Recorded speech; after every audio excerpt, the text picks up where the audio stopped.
आपण एकटीने भगवंताला प्रणाम करू। भगवान बाबा हनुमान जी को प्रणाम, महान त्यागी बाबा चुंगदेव जी को प्रणाम।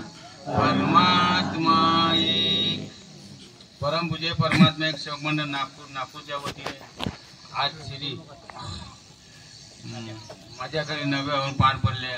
या निमित्तामुळे चर्चा बैठक आयोजित केली। या चर्चा बैठकीमध्ये शिव भगवान बाबा हनुमानजी उपस्थित आहे, त्यांना माझा प्रणाम।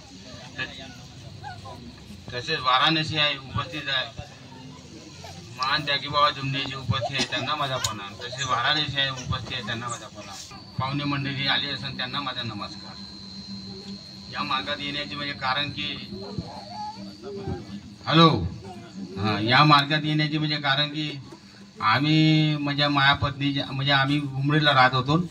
उमरेला राहता मग बाबांनी घर बांधलं, मग इथं राहायला आलो। म्हणलं का बा 10 किलोमीटर घर आहे, मला आपलं जाणे होते बा म्हणलं गाडीवर। तर अशा प्रकारे आलो।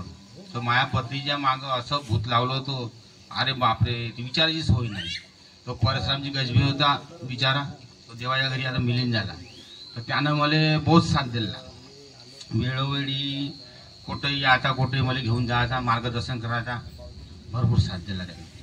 तर असं करता करता मग आता कसं करायचं, तर येतं नेलं म्हणजे वैद वाणी पुरे गाव पुरे पहिलं रेंग्या बंड्याच्या रेंगीने नेऊ, शिले पाळले का कुठं का, पण फायदा काहीच नाही।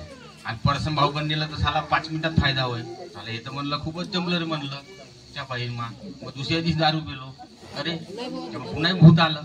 आता कसं बा, परत आमचे भाऊ म्हणे तुले मार्ग शिकायला लागते, नाही तर मग म्हणते तू पाय गड्यामध्ये।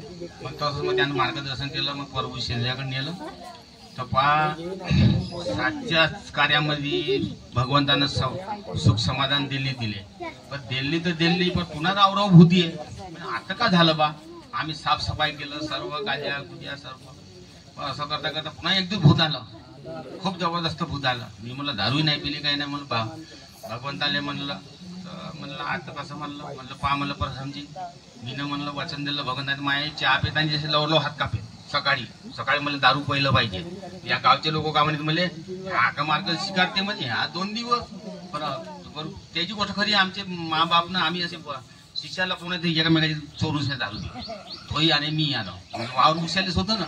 पर मी म्हणलं नाही भगवंता बहुत पेली माझं की कोण पेली नसेल। असं करता भगवंता म्हणलं नाही, म्हणलं आपली जिंदगी म्हणलं आता बरबाद होऊन राहिली, जिंदगी बसवायची म्हणलं आता हाच छारा आहे आपल्याला। आता भगवंता म्हणलं मार नाही तर टार, म्हणलं तुम्हाला वचन देतो, पण माझे हात लवरलो कापले नाही पाहिजे। तर खरोखर भगवंताची मान कृपा झाली मावर, हात लवरलो नाही कापले, काही नाही कापले दुसऱ्या दिवशी। मग परसम भाऊ गेलो, म्हणलं जमलं भाऊ म्हणलं। मग 4 दिवस लोटले, पुन्हा भूत आलं। भूत आल्यानंतर ते भूत बोलायला लागलं, म्हणजे शेंद्राची वाटी आहे म्हणते संदुकात कशी जाईल म्हणते। मी अरे म्हणलं फेक तेंदारच फेकली, ते पासून भूत नाही तर अजून भूत आलंच नाही। तर एक वेळा माझा मामा आला तर दारू घेऊ, तर पुन्हा एक वेळा आलता मग पुन्हा परसम भाऊकडे गेलो, पांड्याला चालू होता। म्हणलं भाऊ म्हणलं भूत आलं का, म्हणलं लई दिसायचा काही आला तर, अरे म्हणते जा तीर्थ बनवून घे म्हणते। तीर्थ बनवलं 11तच गेलं, तर म्हणून म्हणतो दारूवाल्याचा वास नाही पाहिजे असं आहे। तर असं करता करता मग मी बऱ्याच दिवसाचाच सेवक होतो, तर माझे काही योग काही आले नाही। बंडीचे चाक बरोबर राहिले तर योग येईल, परपंच साधला तर परमात्मा साधला तुमचा, नाही परपंच नाही साधला तर परमात्मा कधी साधणार नाही। तर दोघाही जणांची मिलजुरी एक पाहिजे, तर तेही कुठं आपलं जमते। असं करता करता म्हणलं पुन्हा योग येतील, तर मग पुराचा ऍक्सिडेंट झाला, इकडून तिकडून पुन्हाही राहिलं, मग पुन्हा माझी माही मेली, पुन्हाही राहिलं।